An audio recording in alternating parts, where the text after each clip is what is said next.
Célèbre créateur de mode originaire d'Allemagne, Karl Lagerfeld possédait une somptueuse maison du côté de Biarritz dans laquelle il se rendait l'été jusqu'en 2006.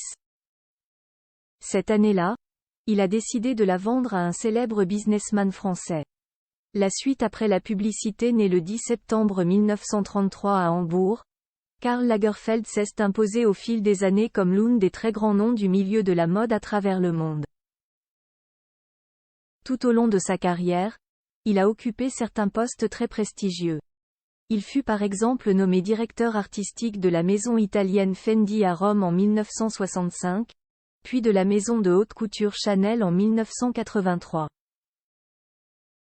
Karl Lagerfeld est finalement décédé le 19 février 2019 à l'âge de 85 ans. Le créateur de mode est mort des suites d'un cancer de la prostate au sein de l'hôpital américain de Paris, situé à Neuilly-sur-Seine. Les obsèques du couturier ont été célébrées le 22 février 2019 à Nanterre. Karl Lagerfeld fut ensuite incinéré. Conformément à ses dernières volontés, une partie de ses cendres a été mêlée à celle de sa mère. L'autre partie fut quant à elle mêlée à celle de Jacques de Bacher, qui a été son compagnon jusqu'à sa mort en 1989.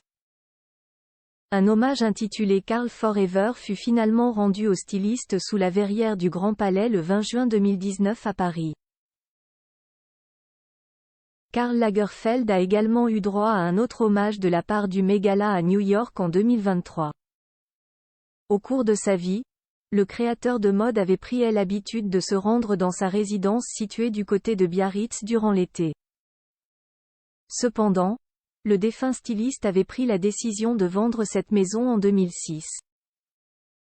Il avait alors trouvé un acquéreur en la personne du célèbre homme d'affaires français Alain Afflelou, principalement connu pour les très nombreuses boutiques des opticiens qui portent son nom à travers l'Hexagone. L'écrivaine Marie Ottavie évoque la vente de cette bâtisse dans son livre sobrement intitulé Karl. Si Karl Lagerfeld avait fait le choix de se séparer de cette maison située sur la côte basque, c'est parce qu'il voulait se rapprocher de la Côte d'Azur, où résidait notamment la famille Arnault. Charlotte Arnault s'était d'ailleurs exprimée à ce sujet. À Biarritz, je n'ai pas senti des enchantements particuliers. Je crois qu'à un moment, il s'est détaché de cette propriété.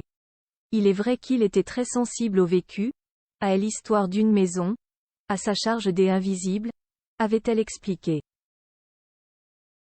La suite après la publicité.